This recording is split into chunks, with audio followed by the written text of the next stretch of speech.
नमस्कार दोस्तों, मैं देवकिंदर राठौर ज्ञान गंगा चैनल से आपका हार्दिक स्वागत करता हूं। मैं कहना चाहूँगा, मुश्किल नहीं कुछ दुनिया में, तू जरा हिम्मत तो कर, ख्वाब बदलेंगे तेरे हकीकत में, तू जरा कोशिश तो कर। तो दोस्तों लगे रहिए, कोशिश कीजिए और अब तक आपने मेरे चैनल को सब्सक्राइब नहीं किया तो सब्सक्राइब कीजिए और बेल आइकन को भी दबाइए दोस्तों, जिससे आपको मेरे लेटेस्ट वीडियो आपको पता लगते रहे, आपको नोटिफिकेशन मिलता रहे।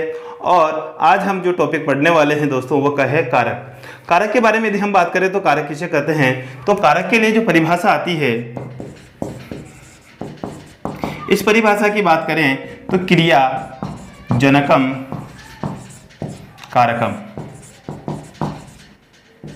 तो दोस्तों क्रिया को जो उत्पन्न करता है वह क्या कहलाता है, कारक कहलाता है। यानी कहते हैं क्रिया की सिद्धि में जो सहायक होते हैं वो क्या कहलाते हैं, कारक कहलाते हैं। अर्थात क्रिया को उत्पन्न करने में जो महत्वपूर्ण भागीदारी निभाएंगे वो क्या कहलाएंगे, कारक कहलाएंगे। तो हम विभक्तियों के माध्यम से जमाते हैं। तो किस तरीके से, यहाँ पर मैं उसी विभक्तियों को लिखने की कोशिश कर रहा हूँ। ये विभक्ति, कारक और कारक चिन्ह। दोस्तों आपने बचपन में पढ़ा होगा, कर्ता ने कर्म को करण से, इसमें के द्वारा, चतुर्थी में संप्रदान के लिए, अपादान से अलग होना,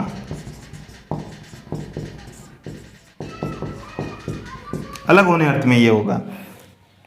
फिर संबंध का, के, की, रा, रे, री, अधिकरण, अधिकरण में, पे, पर। तो इस प्रकार से इनका यहाँ पर रहेगा। और संबोधन जो है, संबोधन में है, रे, भो आदि इस प्रकार के शब्दों का प्रयोग किया जाता है।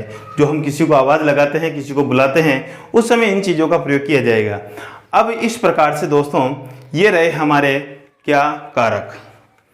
कारकों को अब हमें एक एक कर कारकों के बारे में जानना है। दोस्तों इसमें यदि कारकों की संख्या की बात की जाए तो इनकी संख्या कितनी है, तो इनकी संख्या केवल 6 है।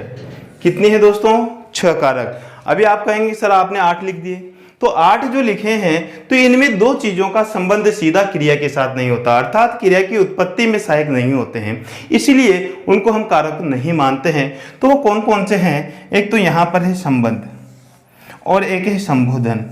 इन दोनों का सीधा संबंध क्रिया से नहीं होता, अर्थात क्रिया के साथ इनका सीधा संबंध नहीं होने के कारण ये कारक नहीं माने जाते। इसलिए हमारे पास षष्ठी विभक्ति और संबोधन, इन दोनों को हम क्या नहीं मानते, कारक नहीं मानते। इसलिए कारकों की संख्या कितनी है, 6। कारकाणि षट्। इस प्रकार से कारक कितने बताए गए हैं, 6।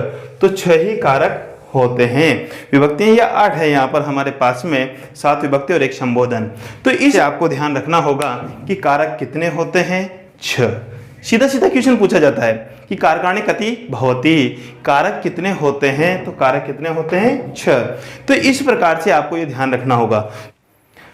तो दोस्तों अब देखिए हम आगे बात करते हैं कि किस तरीके से मैंने जो अभी टेबल बताई, उसी टेबल को हम यहाँ पर थोड़ा सा सार्थकता से देखते हैं कि कारक 6 होते हैं, क्यों होते हैं, किनका संबंध किसके साथ, क्रिया के साथ किस तरीके से होता है। तो यहाँ पर वह बात करेंगे। मैं एक उदाहरण लिख रहा हूँ। तो दोस्तों ये यहाँ पर हमारे क्या है, मारना क्रिया है।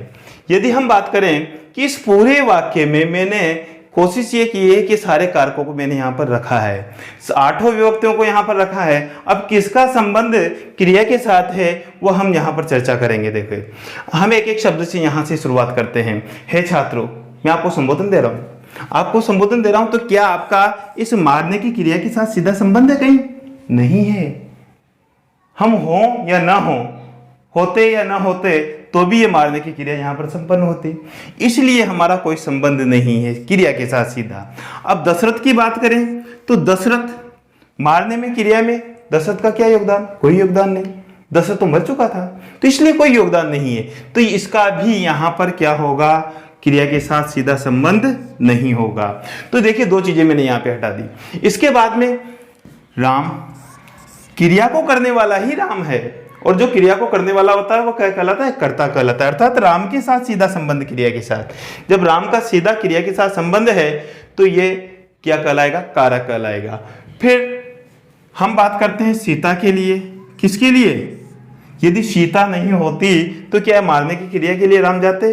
रावण को मारने के लिए जाते? नहीं जाते। तो इसलिए सीता की भी इंपॉर्टेंसी है, इसलिए ये भी कारक होगा, इसका सीधा संबंध है। अब हम बात करते हैं वन से। तो वन जो है, तो वन से भी ये गए हैं, तो यानी वन से नहीं जाते तो मारने की क्रिया संपन्न नहीं होती, इसलिए वन के साथ भी क्रिया के साथ सीधा संबंध है। उसी प्रकार से यहां पर लंका, यदि लंका में नहीं जाते तो मारने की क्रिया कहां संपन्न होती? वो आधार है अपना इस क्रिया का, और क्रिया का जब आधार है तो इंपोर्टेंसी रखता है, इसलिए इसका भी संबंध किसके साथ है? क्रिया के साथ है। अब हम बात करते हैं बाण। बाण नहीं होता तो क्या मार पाते? नहीं, कोई ना कोई तो अस्त्र शस्त्र की आवश्यकता होती, तो बाण से मारा, तो इसकी भी इंपोर्टेंसी है, इससे भी क्रिया संपन्न हुई है। उसी प्रकार रावण को, अरे भाई मारा किसको? रावण को।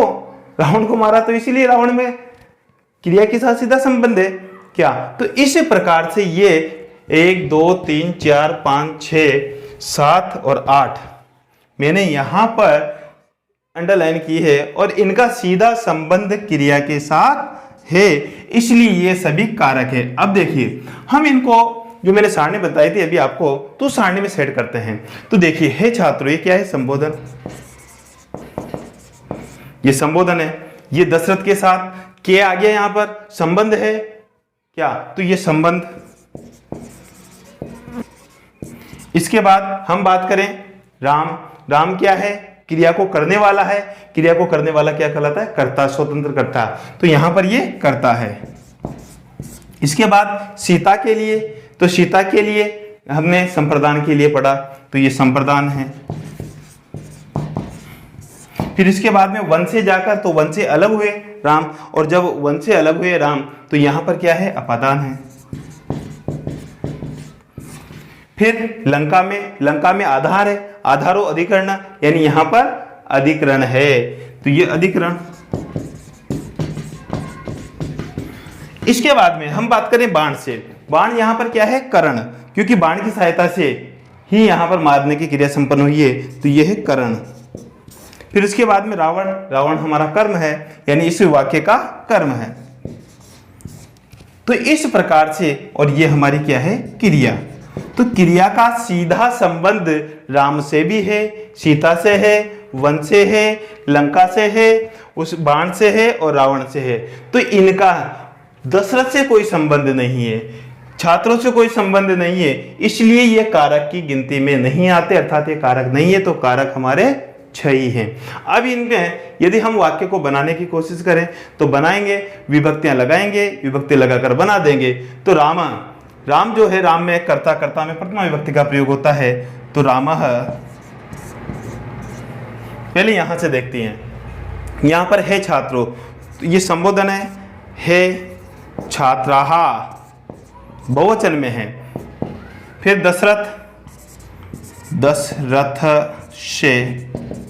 दशरथस्य पुत्र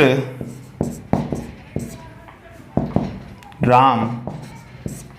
देखिए, पुत्र और राम दोनों एक साथ है, इसलिए जो विभक्ति राम में प्रयोग की जाएगी वही विभक्ति पुत्र में की जाएगी। तो यहां पर मैंने प्रथमा विभक्ति का प्रयोग किया है पुत्र में, क्योंकि ये भी कर्ता के साथ है, ये इसका विशेषण हम कर सकते हैं। अब देखिए, सीता के लिए तो संप्रदान,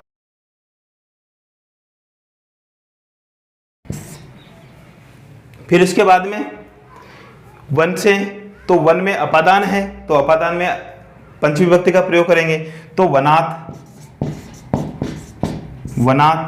फिर जाकर, यहां पर मैं एक प्रत्यय लगा देता हूं, गत्वा, वनात् गत्वा। लंका में लंका आधार है, सप्तमी विभक्ति का प्रयोग इसमें किया जाएगा, तो लंकायाम। दोस्तों यहाँ पर लंकायाम में जो रूप चलेगा वो रमा की तरह चलेगा। लंका स्त्रीलिंग शब्द है। इसी प्रकार बाण, बाण जो है यहाँ पर इसमें तृतीय विभक्ति का प्रयोग करेंगे, तो करण में तृतीय विभक्ति का प्रयोग होता है, तो क्या हो जाएगा, बाणेन।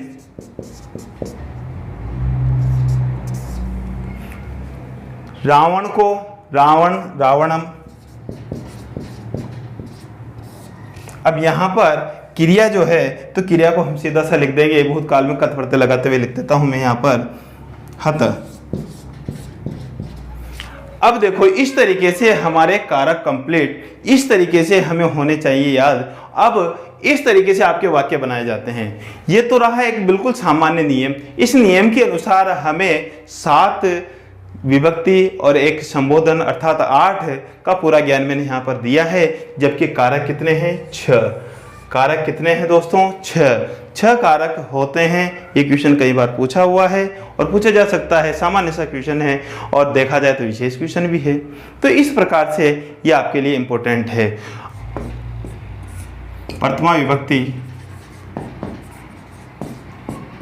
कर्ता कारक।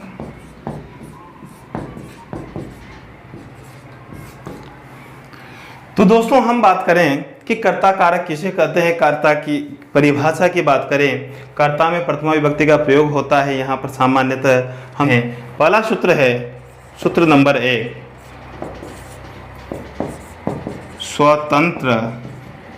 स्वतंत्र कर्ता। तो दोस्तों ये जो है सूत्र ये सीधा सीधा स्पष्ट करता है कि वाक्य में जो स्वतंत्र होता है वह कर्ता होता है, या क्रिया को करने में जो स्वतंत्र होता है वह कर्ता होता है। अर्थात वाक्य में जो स्वतंत्र होगा वह क्या कहलाएगा, कर्ता कहलाएगा। जैसे मैं एक वाक्य यहाँ पर उदाहरण के रूप में दे रहा हूँ। हमारा उदाहरण जो है वह देखो, जैसे रामः पाठम पठति। राम पाठ पढ़ता है, तो पढ़ने की जो क्रिया है, ये क्रिया करने के लिए स्वतंत्र कौन है, यहाँ पर राम, इसलिए ये हमारा कर्ता है। एक सामान्य सा सूत्र है। इसके बाद में अगले सूत्र की ओर हम बढ़ते हैं। हमारा दूसरा सूत्र है प्रातिपदिकार्थ लिंग परिमाण वचन मात्रे प्रथमा। तो इस तरीके से ये हमारा प्रातिपदिकार्थ लिंग परिमाण वचन मात्रे प्रथमा ये हमारा सूत्र है। तो देखिए इस सूत्र के तहत हम बात करें तो पहले तो इसका पदच्छेद कर लेते हैं। पदच्छेद का मतलब इनको हम थोड़ा सा अलग अलग कर लेते हैं। वैसे इसमें ज्यादा कोई विशेष अलग नहीं है। एक तो प्रातिपदिकार्थ, प्रातिपदिकार्थ एक लिंग, एक परिमाण, एक वचन और ये मात्रे प्रथमा, ये हमने सब अलग अलग कर दिया। तो दोस्तों यहाँ पर क्या बात है, यहाँ की एक तो कहा है कि प्रातिपदिकार्थ, प्रातिपदिकार्थ का मतलब होता है नियम पूर्वक जो अर्थ लाया जाए, अर्थात नियम पूर्वक जिसका अर्थ उपस्थित होता है वह प्रातिपदिकार्थ कहलाता है। इसको हम दूसरे शब्दों में हमारे सामान्य शब्दों में समझ लें तो सार्थक शब्द। सार्थक शब्द जो होते हैं संस्कृत में किसी भी शब्द को बिना पद बनाए हुए प्रयोग नहीं किया जाता, इसलिए प्रथमा विभक्ति का हमें वहां पर प्रयोग करना होगा। तो सार्थक शब्द दर्शाने के लिए, किसी एक सार्थक शब्द को दर्शाने के लिए हमें प्रथमा विभक्ति का प्रयोग करना होगा। जैसे राम है, हरि है। यदि किसी एक शब्द को ही हमें लिखना है, सार्थक शब्द को लिखना है, तो फिर हमें वहां पर प्रथमा विभक्ति का प्रयोग करना होगा। ये इसकी विशेषता। तो ये सार्थक शब्दों के अंतर्गत लिंग मात्र में, परिमाण मात्र में, वचन मात्र में। तो लिंग मात्र यानी केवल लिंग बताना है हमें कि किस तरीके से स्त्रीलिंग, पुल्लिंग, नपुंसकलिंग, 3 प्रकार के संस्कृत में लिंग होते हैं और यहाँ पर लिंग निर्धारण करना है तो हमें प्रथमा विभक्ति का प्रयोग करना होगा। जैसे टट, टटी, टटम। तो इस प्रकार से इसका जो रूप है ये पुल्लिंग में भी चलता है, स्त्रीलिंग में भी चलता है, नपुंसक लिंग में भी चलता है। तो इसको दर्शाने के लिए हमें प्रथमा विभक्ति का प्रयोग करना होगा। उसी प्रकार परिमाण, परिमाण का मतलब होता है नाप तोल। नाप तोल की जो वस्तुएं हैं, यदि उनको हमें दर्शाना है तो भी हमें प्रथमा विभक्ति का प्रयोग करना होगा। जैसे द्रोणों, द्रोणों, व्रीहि, इस प्रकार से। इसी प्रकार हम बात करें वचन मात्र में, यदि हमें वचन दर्शाना है, एक वचन, द्विवचन, बहुवचन, 3 वचन होते हैं। यदि किसी का वचन हमें दर्शाना है तो वहां पर भी हमें प्रथमा विभक्ति का प्रयोग किया जाएगा। जैसे एकः, द्वि, बहु। तो इस प्रकार से हमें यदि किसी संख्या को दर्शाना है, वचन को दर्शाना है, एक व्यक्ति है, 2 व्यक्ति है, 4 व्यक्ति है, बहुवचन में है, एक वचन में है, द्विवचन में है, तो इस प्रकार से यहाँ पर वचन मात्र को भी हमें दर्शाने के लिए प्रथमा विभक्ति का प्रयोग करना होगा।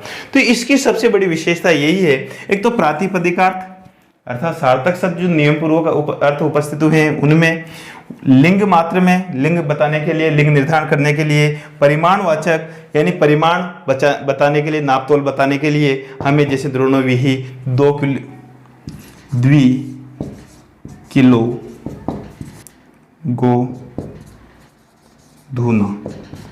यानी 2 किलो गेहूं। तो इस प्रकार से परिमाण में नापतोल बताने के लिए द्रोणों, व्रीहि है, 2 किलो गोधूना है, तो इस प्रकार से हमें प्रयोग करेंगे। वचन में अर्थात एक वचन, द्विवचन, बहुवचन, यहाँ पर हमें बताना है, संख्या बतानी है, द्यो बालको हो, तो द्विवचन का हमें यहाँ पर प्रयोग करना पड़ेगा। तो इसी प्रकार से ऐसे शब्दों का यदि हम प्रयोग करते हैं तो यहाँ पर प्रथमा विभक्ति का प्रयोग किया जाएगा। उसी प्रकार ये हमारा इंपॉर्टेंट। अब देखिए, इसके अलावा मैं आपको कुछ नई चीज, ये तो हमेशा पढ़ते हुए आ रहे हैं, इसके अलावा यदि मैं आपको बताऊं कि पहली बात स्वतंत्रकर्ता, दूसरी बात प्रातिपदिका, लिंग, परिमाण, वचन मात्र, प्रथमा, तीसरी बात यदि हम बात यहां पर करें, यदि इति शब्द का प्रयोग किया जा रहा है किसी शब्द को बताने के लिए तो वहां पर भी हमें प्रथमा विभक्ति का ही प्रयोग करना होता है। जैसे हरि इति, यदि इस तरीके से प्रयोग किया जाएगा तो प्रथमा विभक्ति का प्रयोग हम यहां पर करेंगे। हम बात करें, एक चीज मैं आपको बता दूं, मैंने यहां पर बताया आपको कर्ता में, तो कर्ता जो है, कर्ता में हमेशा एक तो प्रथमा और तृतीय विभक्ति हो सकती है। अब प्रथमा किसमें होगी, तृतीय किसमें होगी, तो उसके लिए मैं बताऊं 2 चीजें होती है, उक्त, अनुक्त, यानी कारक उक्त और अनुक्त, 2 प्रकार के कारक होते हैं। अब देखिए, उक्त में तो हमेशा प्रथमा विभक्ति का ही प्रयोग किया जाता है। उक्त कारक जो होगा उसमें प्रथमा विभक्ति का ही प्रयोग होगा, अर्थात कर्ता यदि उक्त है तो प्रथमा विभक्ति का प्रयोग करेंगे, और कर्ता यदि अनुक्त है तो उसमें हम तृतीय विभक्ति का प्रयोग करेंगे। उसी प्रकार कर्म के संबंध में भी इस प्रकार कह दिया जाता है कि यदि कर्म उक्त है तो प्रथमा विभक्ति का प्रयोग किया जाएगा, और कर्म अनुक्त है तो वहां पर द्वितीय विभक्ति का प्रयोग किया जाएगा कर्म में। तो ये सबसे इंपॉर्टेंट लगता है, और कर्ता और कर्म ये 2 ही उक्त हो सकते हैं, अन्यथा कोई भी उक्त नहीं होगा। तो ये इंपॉर्टेंसी है, आपको थोड़ा सा ये ध्यान रखना है कि उक्त कर्ता में प्रथमा विभक्ति का प्रयोग किया जाता है ये, और अनुक्त कर्ता में तृतीय विभक्ति का प्रयोग किया जाता है। इस चीज को आगे से मैं आगे भी और थोड़ा सा विस्तार से समझाऊंगा। तो इस प्रकार से हमारी प्रथमा विभक्ति जो है वो कंप्लीट हुई। दोस्तों, इसी के बाद में अगली विभक्ति को हम बढ़ेंगे अगले वीडियो में।